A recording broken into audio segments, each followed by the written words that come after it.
Bienvenue sur ETV. L'invité de ETV cette semaine est Jean-Pierre Suita. Bonjour. Bonjour. Président de la Fédération française de basketball. Vous étiez en Guadeloupe il n'y a pas longtemps avec une grande première, l'équipe de France de basket que vous avez emmené jouer en Guadeloupe. Pourquoi avoir fait ce choix puisque c'était votre choix, votre décision? Je dis tout en même, l'équipe de France de foot ne l'avait pas fait.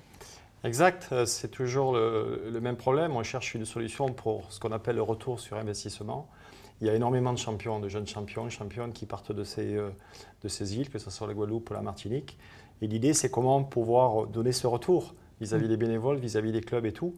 On a vu une opportunité extraordinaire, c'est que l'équipe de France puisse venir après une tournée en Russie. C'est génial. On a 2 joueurs de l'équipe de France qui ont arrêté leur carrière, Flo Pietrus et Michael Gilabal. Oui. On voulait aussi les honorer. Voilà, c'était Oui. une très belle fête. Et puis ça permet aussi de susciter des vocations parce que quand même, il y a un terroir là-bas. Il y a des jeunes sportifs que vous allez chercher vous-même là-bas. Oui, bien sûr. Mais depuis toujours, nos équipes de France, filles et garçons, sont constituées d'Antillais. Oui. On a des joueurs exceptionnels. Actuellement, c'est Rudy Gobert, que tout le monde connaît. Rudy Gobert, élu meilleur défenseur de la saison NBA. Ouais, enfin, c'est pas rien quand même, c'est exceptionnel. Il fait 2m15 ou 2m16, il fait 2m37 d'envergure, c'est quelqu'un de fabuleux. Et c'est même pas par rapport à sa taille, il est extraordinaire. Mais comment est-ce qu'il a fait pour arriver à ce point-là en NBA? Alors déjà, il a une lignée, son père était un grand joueur, Rudy Brogarel, il faisait 2m13, c'était un athlète magnifique, oui. un Guadeloupéen. Oui. Et il a hérité, je pense, de ça, il a beaucoup travaillé, il était dans un bon centre de formation à Cholet qui est très identifié pour aller chercher de bons joueurs antillais, justement. Et puis il a progressé, puis il y a cru, il a été drafté, puis il est dans un très bon club dans lequel il s'éclate aujourd'hui. Sandrine Gruda, martiniquaise, première française à remporter le championnat professionnel nord-américain de basket féminin. Elle est extraordinaire. On va la recevoir aussi dans cette émission. Exceptionnelle sur le terrain. On parle peu d'elle. Elle encore, voilà. Mais pourquoi est-ce qu'aux Antilles, on a cette force? On mange bien, ou bien on est bien entraîné, ou bien le système pour faire émerger nos jeunes basketteurs fonctionne. Oui, il y a 2 choses. C'est une vraie terre de champions, c'est un vrai potentiel. Ce sont des athlètes. On a des gens qui sont hors normes au niveau taille, au niveau explosivité, etc. Puis ensuite, on a un cadre de formation qui est exemplaire. On est un des premiers au monde en termes de formation, c'est reconnu. On a ce qu'on appelle des pôles régionaux dans lesquels on met nos meilleurs jeunes, filles et garçons, jusqu'à l'âge de 15 ans. Et ensuite, ils partent en métropole, soit au centre fédéral, à l'INSEP, soit dans les centres de formation des clubs professionnels. Et pour parler de Sandrine, c'est une fille magique. Sandrine, je la compare à Kevin Durant en féminin.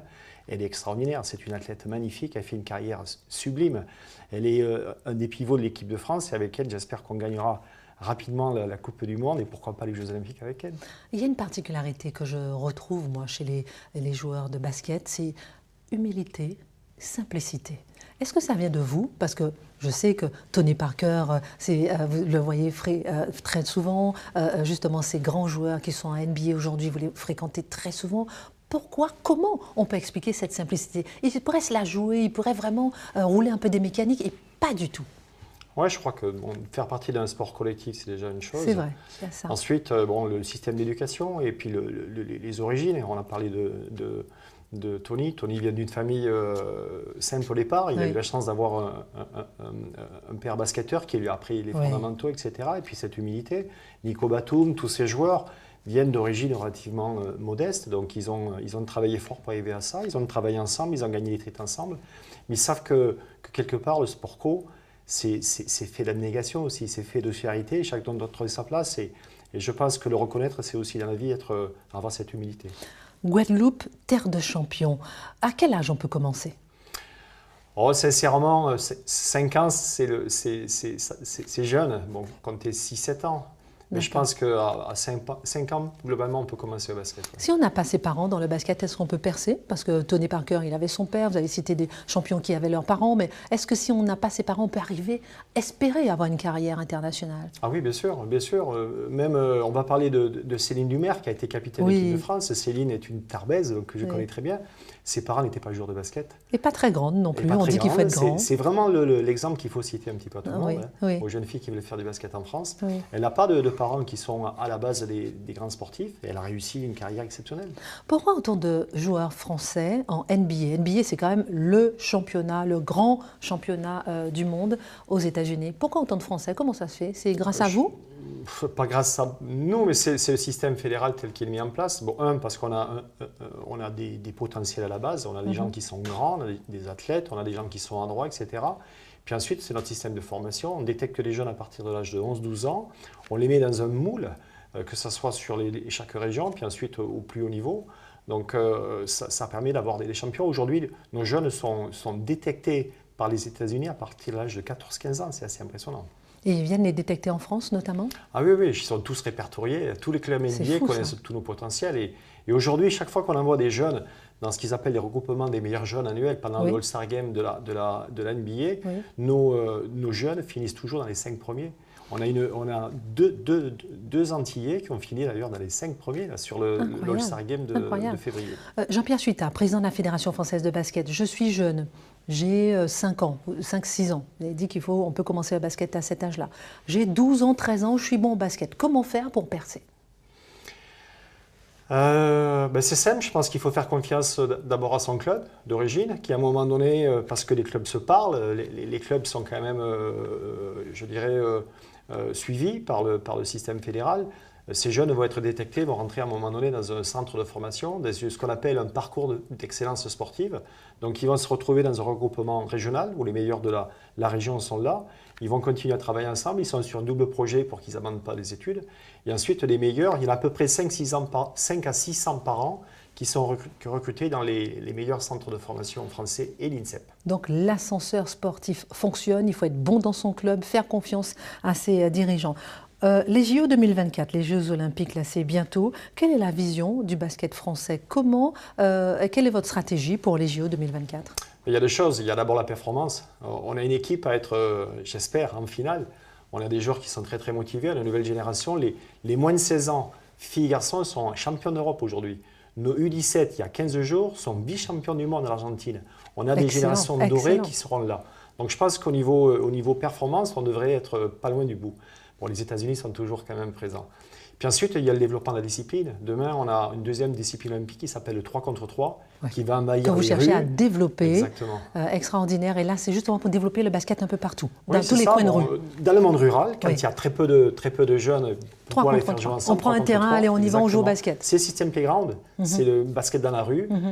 L'idée, c'est qu'on puisse, dans les cités, dans ce qu'on appelle les quartiers politiques de la ville, etc. Jean-Pierre, ça fonctionne aux États-Unis, en France, on peut jouer au basket ou le football, on le joue sur la pelouse, n'importe où, mais le basket. C'est pareil. Il faut un terrain, il faut un panier, il faut tout ça. Non, il faut juste un panier. Il faut un panier. C'est le seul sport collectif. On peut jouer n'importe où, sur la pelouse, n'importe où. Partout. C'est le seul sport collectif dans lequel on peut jouer du moment où on a un panier et un ballon. D'accord.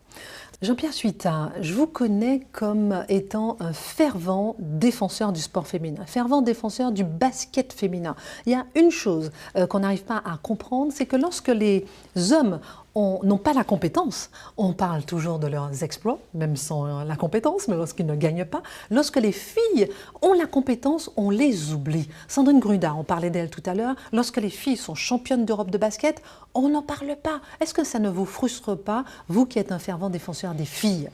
C'est toujours difficile. Bon, c'est dommage parce qu'elles feront les mêmes efforts que leurs collègues masculins. Sinon plus, avec moins de moyens. C'est vrai. Plus derrière, les dirigeants sont les mêmes, très motivés.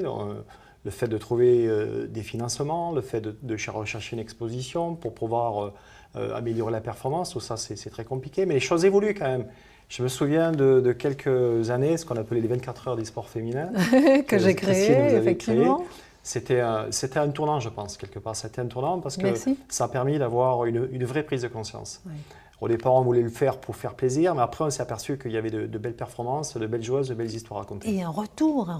On sent qu'effectivement, surtout dans les sports collectifs, c'est là où ça manquait, justement le sport féminin. Et le basket fait vraiment figure de la première discipline sportive à valoriser le sport féminin. On voit que ça manquait, mais on voit qu'il y a de bons retours. Le public, il est content, oui ou non? Oui, c'est vrai. Bon, on le voit, nos amis du foot, maintenant, performent dans le sport féminin. Je pense qu'on reste encore la première la première sport Oui, en termes bien collectifs sûr. féminins. On est plus de 220 000 licenciés.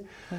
Non, je pense qu'on avance et je le vois quand je vais à l'étranger, quand je vais voir dans d'autres pays. Alors, ils sont comment? C'est très compliqué, c'est très compliqué. Oui, oui. On parle sport féminin, on veut valoriser le sport féminin, c'est très compliqué. On est quand même fiers de ce qui se passe en France. Par contre, en Guadeloupe, il y a beaucoup de filles? Pas beaucoup. Oui, bon alors c'est Ça compliqué. manque un peu. Voilà, Pourquoi c'est compliqué?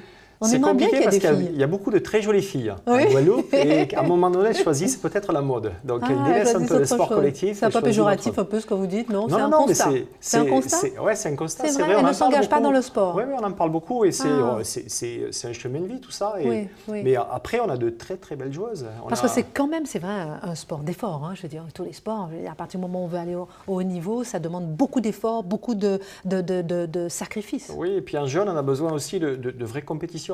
Donc il faut Oui. beaucoup de joueuses d'un certain niveau C'est pour que ça. la compétition C'est ça, s'améliore. c'est ça. Et quand vous en S'il avez y en a peu, à un une ou moment deux, donné, voilà, c'est pas suffisant. C'est D'accord. ça le problème. Est-ce que ça fait partie de vos stratégies, développer le sport féminin en Guadeloupe, par exemple? On essaye, je pense que le 3 Je sais. contre 3 va se développer davantage parce comme il y a peu de joueuses vraiment de qualité, Oui.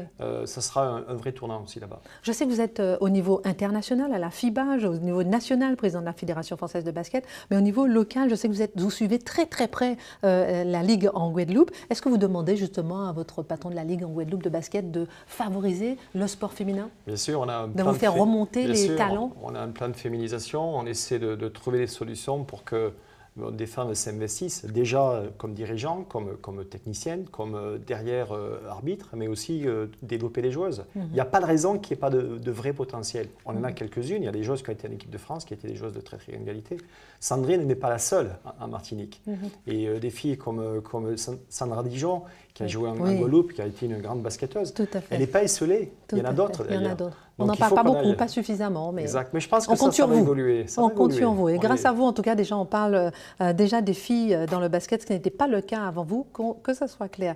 Parlons de l'équipe de France de foot. Vous avez suivi le match. Est-ce que ça ne fait pas rêver des matchs de basket qui fassent un tel engouement? On en rêve. Bon, le foot est à part. Donc déjà, on est ravis. Le foot est à part. On est ravis de ce résultat parce que c'est un vrai phénomène de société et automatiquement, ça va rejaillir tout le sport français. C'est sûr. On n'est pas. Qu'est-ce que ça va apporter, vous, rejaillir le sport Oh, ben, français? les gens ont envie Même de le faire- basket? Ah oui, je Qu'est-ce que pense ça vous apporte? les gens ont envie de faire du sport. Les Oui. filles et les garçons, ils vont peut-être aller voir un club de foot et puis il n'y a plus de place dans les clubs de foot. Ils vont se dire après tout, on va aller faire du basket, on va aller faire du hand, on va aller faire du volley. Oui. Donc ça profite à tout le monde, sincèrement. Donc on est ravis. Puis ensuite, on en rêve. Le problème du basket mondial, c'est qu'il y a une équipe qui s'appelle les États-Unis. Ils sont au-dessus de tout. Mais je vais quand même dire que la France est la troisième nation sur le plan mondial. Les numéros 1 sont les États-Unis, les numéros 2 c'est l'Espagne. Troisième nation Et- sur le plan. Ouais, c'est le plan mondial, la France. Entre les filles et les garçons, en cumulant nos résultats, Oui. nous sommes le troisième nation mondiale. Ah oui, respect. Il y a 10 ans, Respect. nous étions 6-7e. Et il y a 20 ans, on n'existait Ah même oui. pas dans le ranking Donc on mondial. grimpe, on grimpe. Ah ouais, ouais. On grimpe. On va essayer de grappiller l'Espagne. Non, mais ça, c'est bien. En tout cas, cette victoire des Bleus dans le foot, comme vous le disiez, va rejaillir Bien sur sûr. le basket, le sport au niveau général et le basket en particulier. On l'espère. Jean-Pierre Suita, j'espère vous recevoir une autre fois pour des résultats de nos sportives, basketteuses guadeloupéennes notamment. Merci encore. Merci. Excellent été et merci à vous sur TV. On se retrouve la semaine prochaine avec un autre invité.